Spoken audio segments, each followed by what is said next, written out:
Hey, what's going on guys, Mixuba here, and in today's video we're going to be taking a look at a Golgari Elves deck for standard best of one.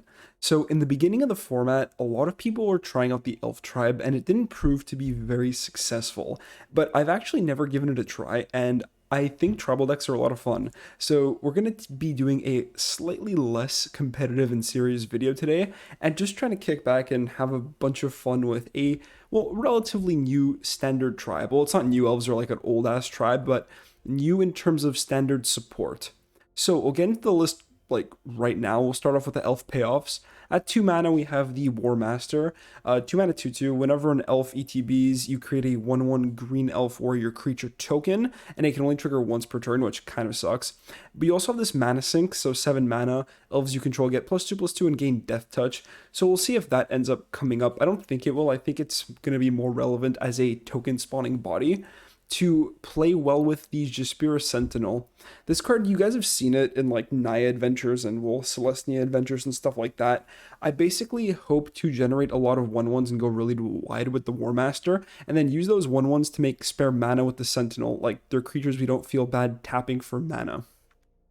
We have the Skemfar Avenger, a 2 mana 3/1, so a pretty good stat line. It's an elf, and whenever another non-token elf or berserker you control dies, you draw a card and lose 1 life.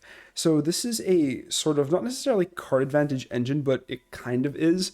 Basically, whenever one of our elves trades or gets shot down by removal, that's not this card, which kind of sucks. It replaces itself, it draws a card, and you get burnt for 1 life, hence the black theme. So it's pretty solid. I'm a big fan. It has a nice aggressive body, and we're trying to be an aggro deck, although we'll see how well that goes without a Nevercleave. We have the Elderfang Disciple, just another elf to put in the deck with a pretty solid ETB, makes the opponent discard a card. Reanimating it off Herald Unites the Elves is like fine because it has an ETB, but really it's just here to trigger all our elf synergies as well as getting a little bit of value when it enters the battlefield. What else do we have for new stuff? We have Herald, only 3 copies because it's legendary, and I'm worried that by playing too many, we're just going to clog our board with the legendary rule. 3 mana, 2/3 Menace. Whenever it ETBs, you look at the top 5 cards of your library. You may reveal an Elf, Warrior, or Tyvar card among them and put it into your hand. You can put the rest at the bottom of your library. So basically, this card can, well, you look at the top 5, and any creature or planeswalker in our deck minus Vorinclex, we get to put right into our hand. So that's pretty nice. The Changeling as well. So hopefully this always hits. It's basically 3 mana, 2/3 Menace, draw a card. Like, and you know that card is going to be relevant to the game. Visionary, that's an old elf. We can go over that in a second. Realmwalker is technically an elf because it has the shapeshifter type. So any ETBs, you basically just choose a creature type. In this case, we're going to be naming elf. And then you play with the top of your or you basically look at the top card of your library at all times, and you can cast creatures from the top. So it kind of plays as a creature Vivian. Really solid for accruing more card advantage, and kind of fills a decent 3-drop slot in the deck. So I'm trying it out. I want to see how this goes in a tribal aggro deck. We have Tyvar Kell. So this basically taps all our elves. We'll basically have a passive where all our elves can tap for black. So in case we need more mana, that can be relevant. +1, put a +1/+1 counter on up to 1 target elf. Untap it, it gains Death Touch. So the Death Touch isn't really relevant, but Death Touch until end of turn. But yeah, you can essentially use this to ramp yourself into more elves or more cards and grow your army. The 0, which is really unfortunate that it is a 0, is create a 1/1 green elf, which isn't exactly great. And the -6 is what's really interesting, the emblem, where you get a emblem where whenever you cast an elf spell, it gains haste and until end of turn you draw 2 cards. So I want to enable this emblem as much as possible, which is why we're running 2 Vorinclex. If we can ramp into a Vorinclex via Sentinels and Visionaries, and then resolve a Tyvar Kell, and basically -6 the second it comes down, that would be the dream. But because we are more of an aggro shell, I don't want to be running a bunch more mana dorks. I still want to get the opponent dead, and Vorinclex is a really solid aggressive card because 6 mana, 6/6 trample haste is a really good body. And it can definitely finish the game off. We're not a combo deck. If we were, I'd probably be running more rampy stuff into Tyvar, but I feel like we're just trying to kill our opponent as soon as possible, and we have these sweet little Vorinclex countery combos in the deck as well, because honestly, like, slamming this on 4 isn't horrible. you get a bunch of ramp, a couple counters, and maybe you can emblem it on its own if your opponent is forced to deal with the board. So we'll see how this ends up playing. Herald Unites the Elves is something I was really sketched out by. I'm not sure how good this is going to be. You mill 3, put an Elf or Tyvar card from your graveyard onto the battlefield. So kind of like an Elf ECD. Third chapter, you basically get to reanimate one of your elves. The fact that you can get this Planeswalker back is pretty cool as well. Then on the second chapter, you put a +1/+1 counter on each elf you control. Mind you, when Vorinclex is on the field, both will go off at the same time. And then on the third chapter, basically whenever elves you control attacks, your opponent gets -1/-, your opponent's creatures get -1/-1 for each elf that attacks. You basically like select the targets. I've actually found the third chapter to be more useful than you'd expect, like especially because the elves go pretty wide. Like the third chapter is a lot better than you'd think.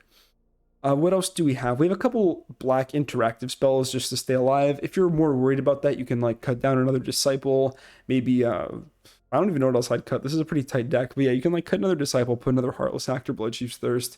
Maybe you want to go more combo-y. You cut down the trackers, put up some Sentinels. You guys get what I'm saying. You can switch this deck around quite a bit. But yeah, we have Wildwood Tracker on 1. It's basically always going to be a 1-mana 2/1 because we don't have any humans in the deck. We're all elves. I mean, this is a human, but it's also not a human, right? Because Shapeshifter. So this is ideally a 1-mana 2/1 as long as we control another non-human creature. And yeah, that's pretty much it for the list. Mana base, we have Temples, Pathway, some basics, Passage, Castle Lochthwain. We don't have that many forests, but I think it's worth running one castle. If you want, you can run the Sultai Triome, but I think the Scry is going to be relevant. We aren't exactly the most, or we're a pretty consistent deck, but we aren't the most, like, how do I put this? We don't have the most card selection. While Herald helps with that, and so does Realm Walker, we kind of are stuck with the hand we're dealt, so I think the Scry could be really relevant. And the last thing for the mana base is the Agadeem's Awakening. We are a creature deck, bar the Tyvar and Herald. So like Agadeem's on 6 to reanimate a 1/2 and 3 drop, maybe a 4 drop. Actually, we can't even, these aren't even creatures, what am I saying? Yeah, so Agadeem's basically for 3 to get a 1/2/3 back is pretty good. We're trying it on instead of 2 swamps. You can always just run the swamps. Anyways, guys, so that's the list. It will be in the description down below as always. If you like it, be sure to drop a like on the video and consider subscribing. It motivates me to make more content. So that's going to be it for me, guys. Let's get into some games. Okay, opponent's going to start, and they're on a Yorion deck. We have Triple Pathway, which is pretty funny. Wildwood Tracker into Herald and a Vorinclex on 6. I think we keep and hope to draw a 2-drop, in which case this hand would smooth itself out really nicely. And there's our 2-drop, and it's a really good one for the matchup. Alright, so we have a nice 1, 2, 3. Hopefully these 2 cards can get us enough card advantage to sort out the matchup. Although I am worried about a Shadow's Verdict right out the gate. Whenever I see Yorion, I pretty much just assume it's Sultai at this point because it's the most competitive Yorion deck. And seeing a Triome very much so reinforces that. We play this pre-combat because typically the Sultai Yorion decks play one of these Ketria Triomes for the Tibalt that's in their deck. And we play the Avenger pre-combat to grow the tracker. So if the opponent takes out the tracker, we draw a card. If the opponent takes out the Avenger, we don't, which is sad times. But at least it draws out removal. Can play this. Go for the Herald. I guess we're going to grab a War Master. That's pretty clear. Nice 1-mana 2/2. So we're going to need some more elves. We have the War Master, which isn't horrible. And Vorinclex on 6. Ooh, Cycle of Shark Typhoon. Is the opponent missing land? Looks like they are. Okay, so let's take advantage. And the opponent scoops it up. Nice. We can close this. I basically had to reinstall MTGA Assistant. It's been a little weird for me the past couple days. But yeah, nice little aggro curve. Even if the opponent hit their land drop, like, they're more in it than they are right now. But we have Realm Walker named Elf. And then, like, you know, War Master afterwards. Or you can go War Master into Realm Walker. Ideally, we have 5 mana, but we don't. I don't know. I still think we're in a pretty good spot, especially because the opponent missed land. Very similar hand to last time. We have a 1-drop into a Herald. I think we keep, and same as last time, just hope to draw a 2-drop. We have 2 draw steps to get there. Speaker. Alright, no 2-drop this time. Vorinclex showing up quite a bit. At least we have some decent mana. Mana trouble is always frustrating. And I honestly think I take the block if they attack. Speaker is a huge threat. Shadow Spear. Equip cost is 2, that's right. We'll see if the opponent even offers the trade. I can't even make this a 2-2, at least with the knowledge I have available. And we take this block. I think I can play a card advantage game against mono white. Hilariously, a lot of my cards replace themselves. And I mean, I guess we'll play Swamp and Pass. I could have played Fabled Passage in the deck, but I do want to draw land 6 to hit Vorinclex. And there's a Redain. Okay. And there's land 6, although it is tapped. War Master. Cool. Very similar play patterns. They can suit up the Redain with the Shadow Spear, but they still won't be able to block the Herald because of Menace. And they go for the Shield. Alright, let me just refresh myself as to what this does. Whenever you're in a... Okay, if a source an opponent controls will deal damage to a permanent you control, prevent one of that damage. Okay, it doesn't really matter. Whenever you or another permanent you control become a target of a spell or ability, counter that unless your opponent pays 1. Okay. So, Menace. Let's grab black. This isn't legendary, so we can go War Master into War Master. Which is pretty decent. It lets us use all our mana. Nice. Going wide. This is where the 4 mana Elf Lord would look pretty good. But I still think that card isn't amazing. And the opponent's on black-white life gain, or looks something like that. There's an Alseid. I still think I attack with all here. Or not with all, but... Ooh, there's a Tyvar. Okay, interesting. So I can go Vorinclex into Tyvar and actually ultimate the Tyvar. This Redain with lifelink is frustrating. I would have to find a removal spell. And if we can get to 7 mana, we can do like the massive pump thing. Let's attack. I think we play this, get 2 more 1/1s. And get another elf. I'll keep this one because it's untapped. And if we hit a 2 mana elf, then we can cast it. But I still don't think that's it. I think we grab this, but we don't actually play it yet. I think we play the Temple, and so we can get Vorinclex down next turn. War Master. I think we look for removal. Although it isn't horrible in this spot. If the opponent didn't have lifelink, I'd feel a lot better about it. There's an Aspirant. Okay. So I was considering running Masked Vandal in this pile. And kind of wishing I had. Ouch. Down to 11. We're on a pretty tight clock. And there's a Bloodchief's Thirst. Okay, that's pretty good. So Bloodchief's Thirst can basically... Well, it can't even take out Redain. It would take out an Alseid. And all these 1/1s don't deal any damage right now. Alright, let's crack this. I think we get another black source. Well, does it really matter? Sure, let's go for black. Go for the Vorinclex.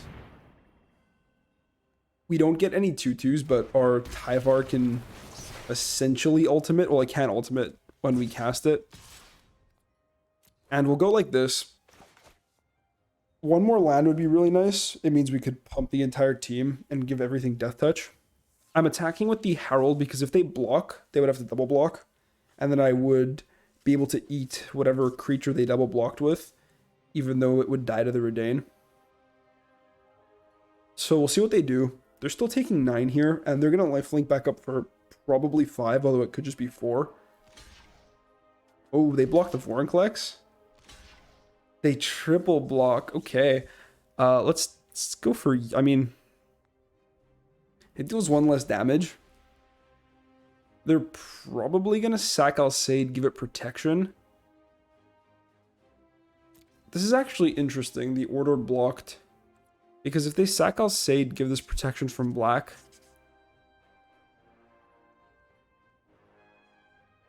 Because we're dealing 1 less damage. We're a source. Okay, we're doing 1 less damage because the source. I can go for Aspirant and Life's Bounty, and I think that's actually the move. Because they can just attack. They can just use... Yeah. Ooh, we can also assign damage like this. We assign 0... We assign 0... We can assign 0... Whoa, can we assign 0 damage here? This is freaking weird. Okay, we're going to assign 1 damage here. I guess we go like this. I mean, unless we have to assign 2 damage because of the Redain thing. Whenever whenever a source and opponent control, they almost prevent 1 of that damage. Alright, so basically we go 2, 2. We go like this. Yeah, I think I assigned that correctly. Alright, sorry, I've never really done large blocks with a Protector Shield online. That's my bad. But now I can kick Bloodchief's Thirst this Redain. So that's 100% what we're going to go for. And we can pay the mana, which is annoying, but fine. 5 mana Bloodchief's Thirst. Jeez. And we charge. Oh, I should have technically held all these back because they deal no damage. Very good. Shield putting in work. Opponent main phase draws with Castle. I mean, there's a lot of castables. I definitely understand that. Alright, Temple. My bad, guys. I just haven't played against this shield a lot. I play against a lot of Redain. Disciple. Is that good? I think we could do better than Disciple, especially because the opponent might empty their hand soon. So we can go Tyvar plus Skemfar Avenger. Actually, can we play out our whole hand? I think we can. Let's start with the Tyvar. Oh, no, I didn't tap wrong. I should have fetched another forest at some point throughout the game, but it's not a huge deal. So I can technically cast this, and then no, we can cast everything. Okay, so we're gonna.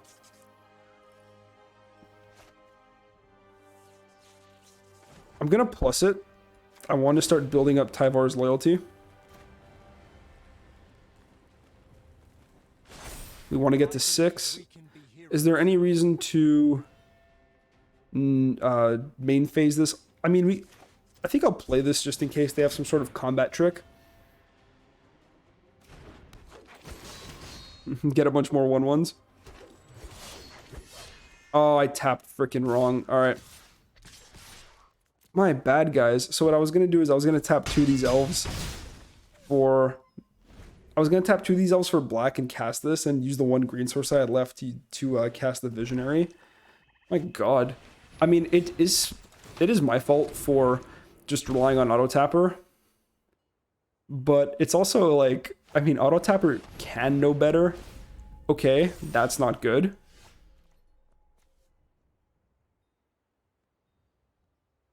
So what's the plan? This has first strike, which is annoying, but these actually all become 3/3s, which isn't good enough. Definitely put this on green. We'll play this now. Oh my god, Bloodchief's Thirst. Alright. Nice. Go for the speaker. Yeah, we can pay one. That's fine. We take those.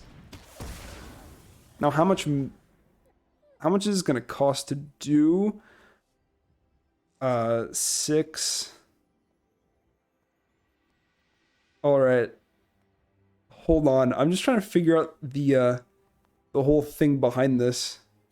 Okay, so I can basically tap this plus it. All right, tap for black. Go here. Come on, we can do this. Activate one of these. All right, that's what I'm talking about. Is the opponent dead? And they're dead. All right, we found the line.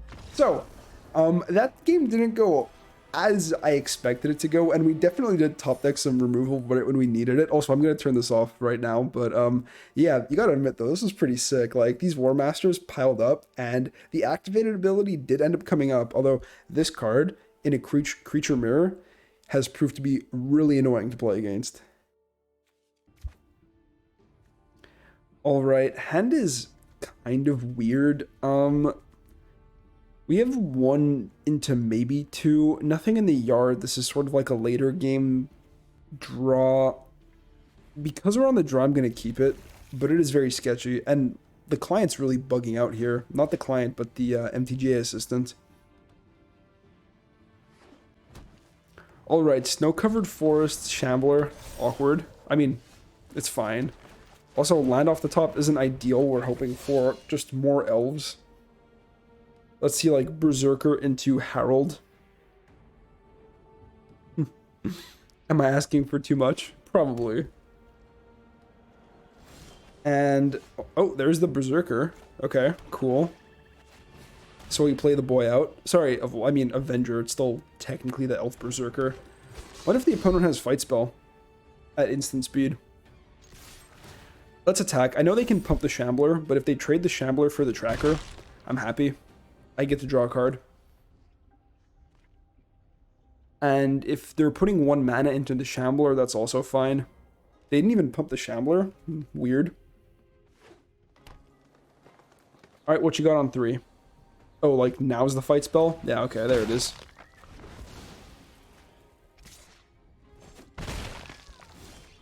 Okay. It's, like, fine. It's not a huge deal. Go for Herald. Again, pre-combat, so we can grow the tracker. Herald almost misses there, which is a little sketch, but it's alright. Next turn, we're either going to see a Unites the Elves or a double spell. We'll see what the opponent adds to the board. Alright. Never mind. I guess we're not going to see that. No blocks. It looks like we're on that race. Okay. I can go for the Unites the Elves, reanimate the Avenger, and then beef up the whole squad next turn. Or I can go wider.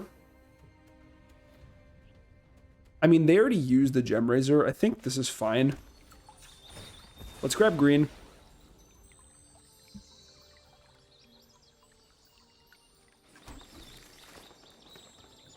Let's just attack first. No reason not to. We're not exactly trying to block here. Mill 3 cards. Maybe we hit something else. War Master or Avenger? I mean, I actually think it is War Master.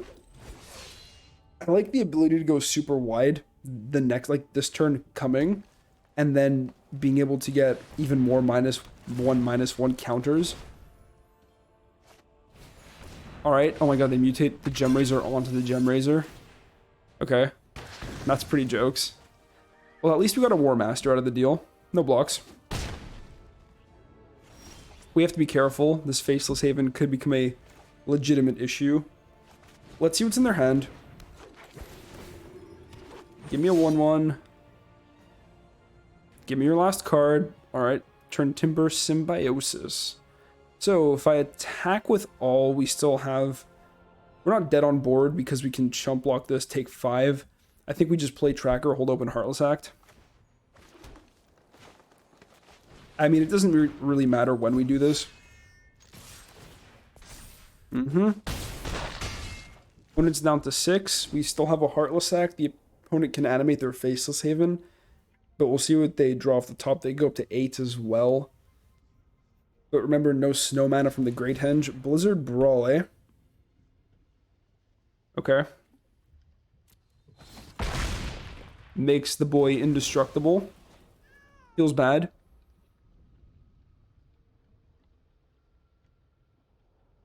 It makes blocking it a lot worse. At least they animate Faceless Haven. Let's see their attacks. They attack with both. Yep. Destroy here. And now we have 1, 2, 3, 4, 5, 6. We don't even have 7 mana for the... I mean, the War Master's dead. It doesn't really matter. Opponent's at 8. 3, 4, 5, 6, 7, 8, 9. Take the damage.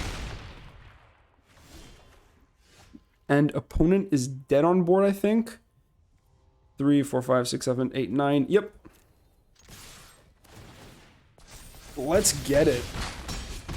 GG's against Mono Green. I also could have played Realm Walker, seen what was on top of my library. Could have been even more elves. We make another 1/1 after playing this Realm Walker. Oh, we don't. I keep forgetting this thing's freaking dead. Anyways, you guys seeing it. Elf combos sort of popping off here. Okay, hand is pretty good. We have a nice 1, 2, 3. Although 2 tap lands could get a little bit awkward. Or 2. I mean, it's a pretty awkward draw with this Malady and Fabled Passage. We're probably paying 3. Let's get the tracker down. We'll see if we find any more lands off the top, but if we don't for a little bit, that's okay. Luminarch Aspirant, okay. So, yeah, no blocks. And that's a pretty good draw. I want to take out this Aspirant as soon as possible. So we're literally going to pay 3 life here. Kick here. And go for the Sentinel. No attacks. I'll threaten to double block this. I'll say it on the way back. Lifelink can get really annoying. There's a Maul. Alright, should have attacked. Reach is a keyword. Tyvar Kell. What do you do for me? Nothing yet. Let's play this tapped. No. And now what? Avenger? Avenger seems pretty good. It means I can start chump blocking this Alseid and drawing cards for it. We'll get in 2 points of damage. Kind of like get them off the 27 life that they need for the speaker if ever they find it. But yeah, big life linkers are awkward, as you saw in the first mono white game. And we run Heartless Act, so not exactly helping there with the counter on the Alseid. We draw a card, but we take a damage. Might end up mattering. Alright, Daxos comes in. And the dog. Alright. We have a game in it for us. So I think we get Tyvar going. If this thing didn't have flying, we'd be in a really stable game state. But alas, the boy has flying. It's just how it is. Go for the Tyvar. And now what? Okay. We don't need... The fact that these can't tap for green is super awkward as well. We can attack with both. I can just give the tracker Death Touch and attack with it, but they'll probably just end up blocking. I can 0 for another elf, but I kind of want to... Well, they can just attack it down with the Alseid, which I guess if they do, or... I mean, it sucks, but it's not the end of the world.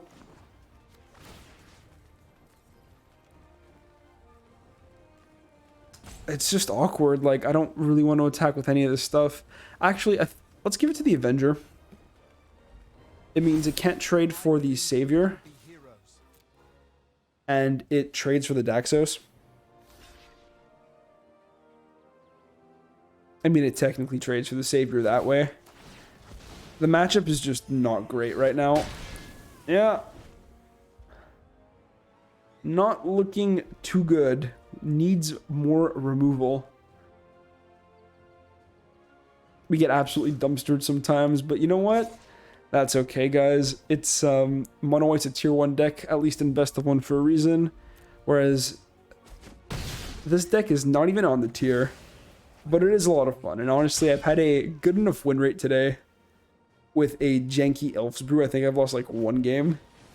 Oh, and there's the speaker. Alright, let's see what we find, and then we're just going to scoop it up because, yeah, look at this.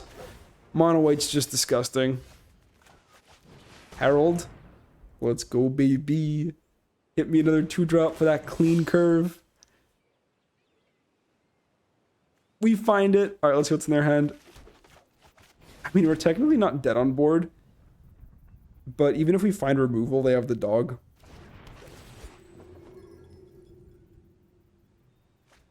Luris. I mean, close game. Without the maul, I really think we would have won, but we can't win from this position. We're at 8 life. They're going to start making angels next turn, and we can't get aggressive because they're going to kill us on the way back. So, you know what? I'll hit our opponent with the GGs, and we'll head to the outro.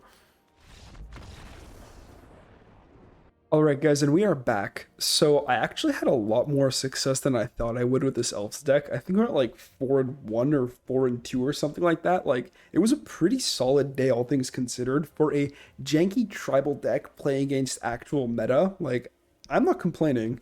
So the deck definitely has some tools. It has pretty solid synergy. This essentially being always a 1-mana 2-2, as long as you have literally any other creature on the board, is nice.